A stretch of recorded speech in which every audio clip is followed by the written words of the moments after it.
motivation. Obviously, this is a leadership live talk. I am Steve Karagilis with Pathfinder, your chief Pathfinder, and with you today to talk about, like I said, leadership is the art of influence. Today we're going to talk about motivation. So before we get started, it's important to say how we're talking about motivation, we're talking about influencing people, and we're often going to hear, and I've seen this a lot lately, and this is what motivated me to do this one, is that you'll see a lot of people saying, you know, if I only did things when I was motivated, I wouldn't be where I am today. So that's where discipline comes in. And so to a certain extent, yes, discipline, super important. It's that consistent effort going through even when you're not feeling great about doing something. But is motivation feeling good about something? Well, not necessarily.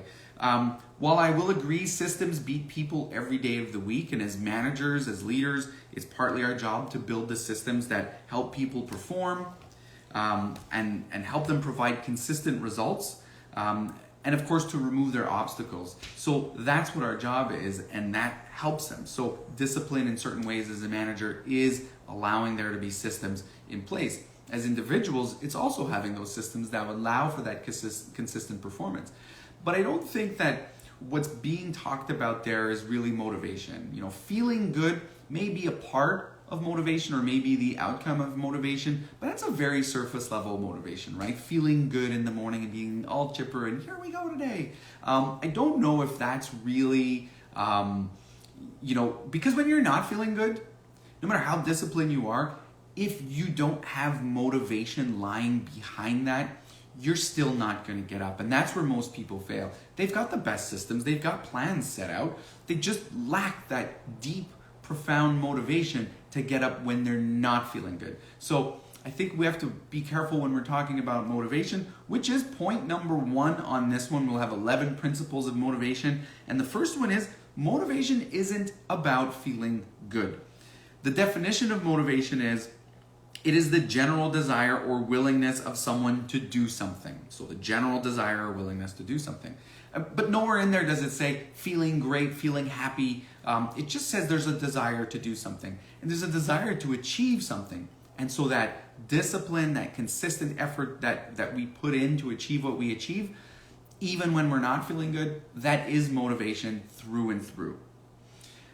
Point number 2, and I said that I would dispel some myths on this one. And this is one that I've had a lot of pushback when I've gone live.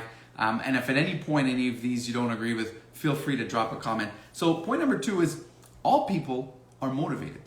All people are motivated. And when I've taught this live, I've had people say, no, I had somebody on my team and they were not motivated at all. Well, the rebuttal to that is it's not that they weren't motivated. They just weren't motivated to do what you wanted them to do. And that does speak to a limitation of the leader. Now, can you get everybody to be motivated for what you want them to do? Not necessarily.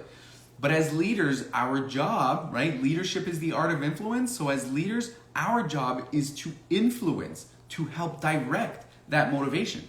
So if you have people on your team who are not motivated, it's not that they're not motivated overall, it's that they're not motivated to do what you're trying to get them to do.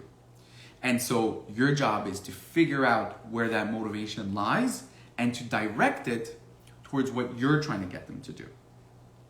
And so brings us to point number 3, which is you cannot motivate other people. You can't motivate other people. Everybody's motivated, but it comes from within. And so we can only influence that motivation. We can only provide outcomes or potential outcomes or stimuli that will direct their motivation towards what we want them to achieve.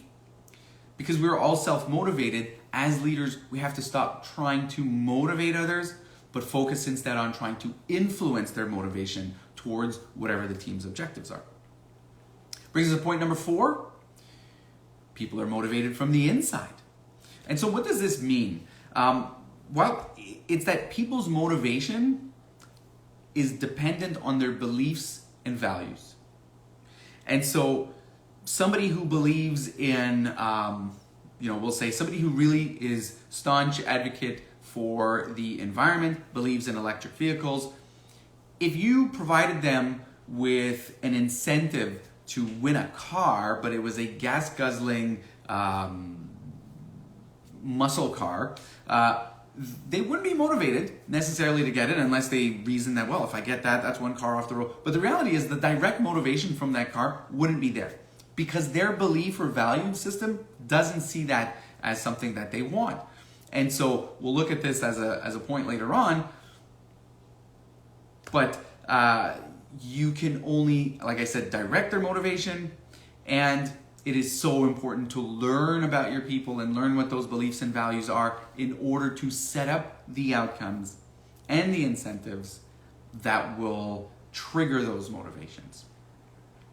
Point number 5, principle number 5 of motivation is someone's values, and of course this comes from the last one that we looked at, someone's values determine the level of motivation. So what this means is the more meaningful the value, the higher the motivation will be. So somebody who has a slight belief in something and they kind of value it, that's not going to be a highly driven motivation. But somebody who values something highly will be highly motivated to do it. So if we use the example again of money, somebody who's not really, they don't value having a lot of money. It's not something they want. It's not something that they have certain expectations, but not beyond that. So offering more and more money to them will not drive a higher level of motivation. And so that again is where if we just provide incentives for our teams and we say this is the same incentive for everyone,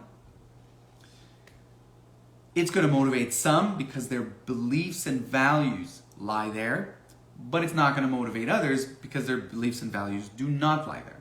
And so again, we're seeing how the importance of knowing our people and understanding our people will help influence their motivation to get them to do what we would like them to do.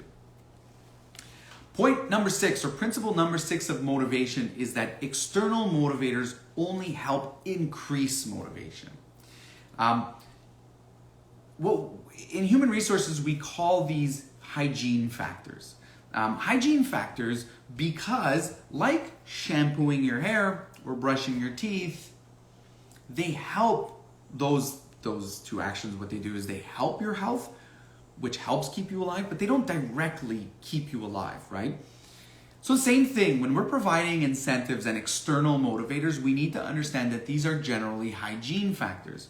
So it helps someone's satisfaction, it helps someone's motivation, but it does not motivate and it doesn't directly satisfy, okay? So keeping in mind that the external motivators we provide are only helping a situation, but if somebody is, at the base not happy, these will only help increase that slightly, but will not solve the issue. And so remember that we only add to the reward of pursuing their motivators by adding external incentives. Internal motivators, however, they begin at the level of the other person. However, they last longer and tend to be bigger drivers. And so internal motivations only change when beliefs and values change. And so if you're not in the business of changing your team's beliefs and values, again, it's important to understand them. Typically, through the hiring process, you want to get an understanding of what their beliefs and their values are so that you can assure yourself and assure to the success of your team that the people on your team share the same values, share the same beliefs, so that it is easier to provide the external motivators in order to drive their internal motivation to succeed as a team. Number 8, principle number 8, we're flying here. We're going to finish early today. Principle number 8 is the more people feel valued and respected, the more they are willing to get involved. Okay? And this is really important, and this ties into a lot of the leadership principles that we've covered in previous live talks. So in the live talks, we've looked at characteristics of the leader, right? We've talked about trust a lot. We've talked about communication a lot. We've talked about empathy and vulnerability. Well, these are all things that we do to relate with our people and to build the relationships with them and to help them feel valued and to help build that two-way street of respect. And so the more that you do those things, being honest with them, being transparent with them, being straightforward, showing your vulnerabilities and admitting your mistakes, for example, the more you do these things, the more you have that shared respect, the more they're going to feel valued, the more they're going to feel included, and so the more they're going to want to do and have the motivation to achieve more with you. So, follow the leadership characteristics, trust your people, respect your people, and treat them with value in order to get them involved and to get their best efforts. Number 9 of 11, the principle is knowing more doesn't equal doing better. If you've worked in any setting, this is something that you can definitely agree to. Just because someone knows more or is more skilled, it doesn't mean that they're going to use that to do better. And so you could think of talented athletes whose careers didn't go very far because they didn't practice enough, they didn't train enough, they didn't do all the right things, right? They had their motivations lay elsewhere. Whereas you can see, some of the greats of all time in the various sports, the things that are the same across all of them is normally their work ethic. So being better doesn't mean doing better. It's the motivation and the work level, the work ethic behind it. And so that's where motivation comes in. Number 10, the 10th principle of motivation is the key to understanding what motivates people is based on what's important to them. And this is what I was saying earlier. As a leader, your job is to influence your people. It's to influence that motivation. Because motivation is intrinsic, you got to get to know your people. You have to understand their beliefs and values. You have to bring yourself to them, extend yourself, understand them, make it a point to reach out to them. And by doing that, you'll be able to understand what's important to them and then use that. And I use the term use not in a bad way, but you're able to use that to modify or modify the outcomes, modify the incentives so that they're motivated to do it. So again, understanding your people, right? Super important. And you do that, as we've seen in the past, through communication, but also by being vulnerable, by showing a side of you that, a lot of managers always have to be right and they always have to have the answer. But that's not necessarily going to make your people trust you or believe in you. So by bringing yourself to your employees, communicating clearly, being straightforward, and showing that, yeah, I make mistakes and I've failed and I'm human too, well, that'll allow them to trust you, to open up and allow you to understand them and understand their beliefs and values, which will help you direct and influence your motivation. And the 11th principle of motivation, how you doing? 020 off. The last principle of motivation that we'll cover today, number 11, is communicating and modeling the desired behaviors are powerful ways to impact people or to influence them. So if you're just someone who's going to say, do as I say, not as I do, well, we know this, not in this day and age. Most employees are not going to buy that. Most team members are not going to buy that. And so you have to have consistency through your words and your actions. If you can't back it up with actions, don't put it into words. And I've seen employers do this. I've seen managers do this, and the end result is always the same. You have a team of mediocre performers at best who are not really committed to the goal. But if you back up what you say with your actions, so you're not just stating the standard, but you're setting it through your example, people are going to buy you. People are going to buy that you're consistent. They're going to buy that those are the behaviors and the standards. And that's how you're going to impact them. That's how you're going to influence them. That's how you're going to set the standard. So by following up on what is said with actions, it reinforces the message, it makes it easier to follow, and it makes you more authentic because at least what you're saying is what you're doing. The rules apply to you too. And so people will be more likely to trust and follow you. And so in terms of leadership, to back up again, remember, we talk a lot about leadership in social media. You'll see it a lot where people say, if I only did things when I was motivated, I wouldn't be where I am today. Well, they were motivated the whole time. They just might not have felt happy and chipper and go get them every morning. But that motivation drove them, and it allowed the consistent result, and allowed them to have the discipline.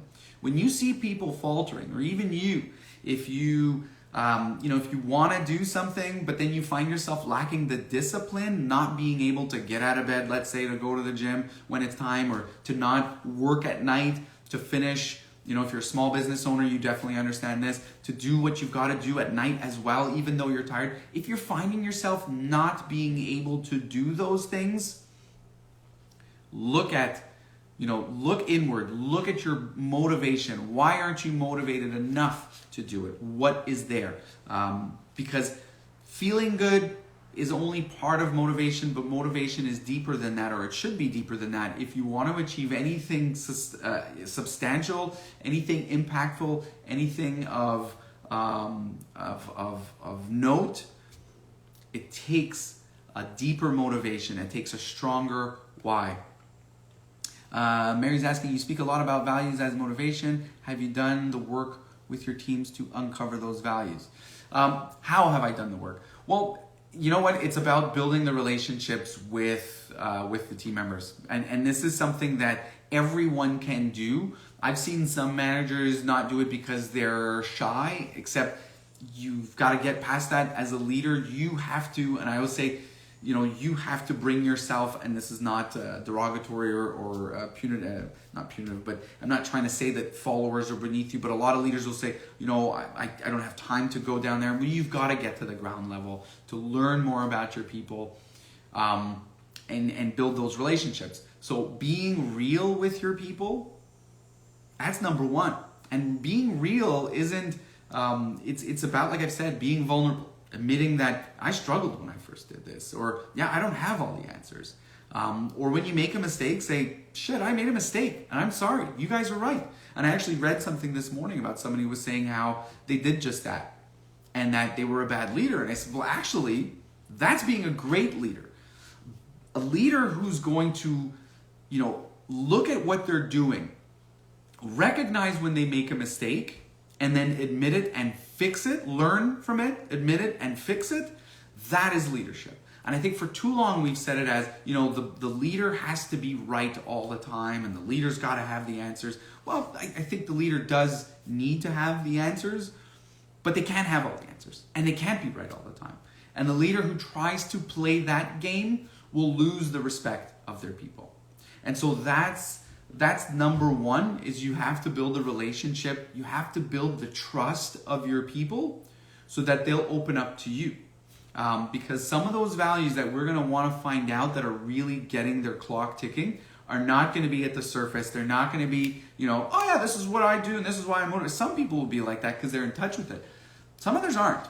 And that'll require some digging, and it'll require you to have that personal relationship with your team. Now, this is probably a whole other conversation, but as leaders, we need to be friendly, but try not to be friends. And what I mean by that is, it's hard to make some of the decisions when you have a friend in the as your follower, but you definitely need to be friendly. You definitely need to be familiar, but probably not friends to the point where you can't do what you need to do because they're a friend of yours. Too many leaders are self-serving and use their colleagues to step on a rung or few. They talk the talk but don't walk the walk. And unfortunately, I agree with you. There are too many leaders, and I always do this because that those are typically managers who took the job as a manager in order to advance their careers. They saw this as a way to increase their salary. Some of them, it's a way to have power. But a leader is always about the people, right? So people who are using their teams, or I've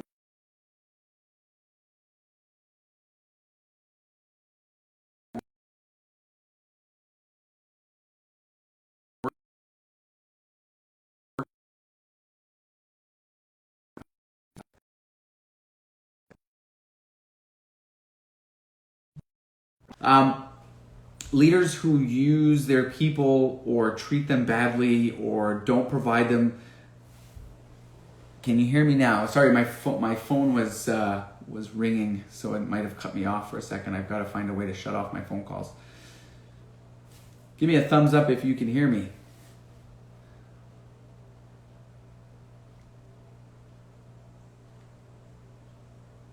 Oh, wait. Oh, okay, perfect. Yeah, I apologize about that. A phone call coming in. I gotta remember to shut my phone somehow. So yeah, people who are using their team, they're self-serving. Those aren't leaders, and those are typically people who wanted to move up. The leadership is kind of, it's part of their job, but that's not what they're concerned with. And unfortunately, there's too much of that.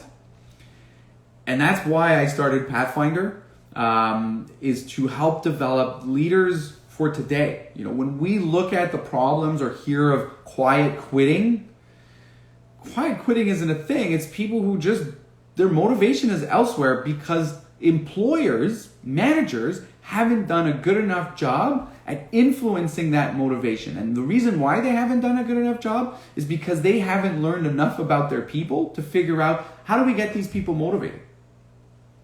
The Great Resignation is that. It was managers as employers being so self-serving, not showing loyalty to their employees. And now employees have turned the tables, especially because the labor shortage that we're seeing in most markets is due to the boomers going away, right? They're retiring, and it's going to be around for a while. So unless businesses, organizations, managers become better leaders, they're going to be struggling for a long time to come. But those organizations and those managers and those business leaders who take care of their people, build the trust, build great relationships, and help direct that motivation, they're going to have a great opportunity to succeed where the competition won't. And so that is why I'm doing this, and that is why understanding the principles of motivation is so important. Good interview question or just self-reflection. Why do you lead? Yeah. If you're the one, even if you're the one being interviewed, I think that I've seen some interviews where it's starting to change, where now the interviewees are coming in with good questions like, describe your leadership style. What would you do in a situation like this? And I think as a manager, as a leader, if I have someone asking me questions that really make me think, I'm thinking, this person is motivated for this job, but they want to make sure they're making the right choice, and I'll need to sell them. And that's always been part of the recruiting process, except more and more, that's where it's actually necessary for leaders to do. But the leader you talk about, the ideal leader, are not desired employee because they tend not to be yes people. Hi, hello, I put my hand up. I'm one of those. So I do agree with you that corporate person often is not the desired person today. But that's changing as well, because they're starting to realize that having a bunch of yes people, and I've seen it firsthand, I've seen it recently in my career where, hey, let's have a bunch of yes people and accept mediocre results. Okay, but the business world is getting tougher, right? It gets tougher and tougher every year. COVID sped that up to a certain extent. And so those yes people who are just waiting to be told what to do, who are going not to have the following of their people, who are going to have a high turnover. Well, there's so many, forgetting about the people side for a second, there are going to be economic ramifications to that, right? Just looking at turnover, higher costs, not having enough people, you don't have the output you're supposed to have. So again, I think those of us who are not the corporate personality, we have a role, right? And here's my big inspiring speech, but we have a role to go out there and make a change, be the change that we want to see. We need to be the leaders that people actually deserve and show, and you'll see there are organizations like that. But if you're the leader and you can be the one who inspires people, influences their motivation, then you can lead a team that is going to succeed great things versus the others who are still stuck in the old ways, who are still, and I'll do one eventually on the toxic work environments, right? Those who don't give any good feedback, if at all. But until then, we have to be the ones that are working towards changing that kind of environment, because we all spend a lot of time at work and we all have to work to a certain extent. Most of us have to work. And so we should all be working together on making it a better thing to do, and not something where, you're going to suffer a golden cage because you're getting paid a certain amount and you need to pay your bills. And so be the leader, read up on it, look at the people who are doing it right, and be one of those people yourself. You look forward to the live session on toxic cultures? I do too. That's a big one though, and that's a big one to unravel, and I'll have to, I don't want to be overly emotional on that one because I've got a lot to say on it. So I've got to kind of contain the lightning, if you will. I got to put the lightning in a box on that one. But we'll do it soon for sure, and maybe that would be one that maybe it'll be a multi-part one. So it is 10:28. We're gonna wrap up the principles of motivation. We looked at 11, but the key one that you need to think about, or the key, it's really one big one, right? If you look at, they all kind of touch upon each other. You don't motivate people. People are motivated internally, intrinsically by themselves. Your job as a leader is to influence that motivation, and you do that by building trust, building their value, and building that relationship in order to learn what their beliefs and values are, so that you can set up the outcomes and set up the incentives to direct the motivation. So I think this was a great live. I'm very happy that we interacted. I'm looking forward to more of that. And it makes it funner for me, and hopefully it makes it more interesting for you.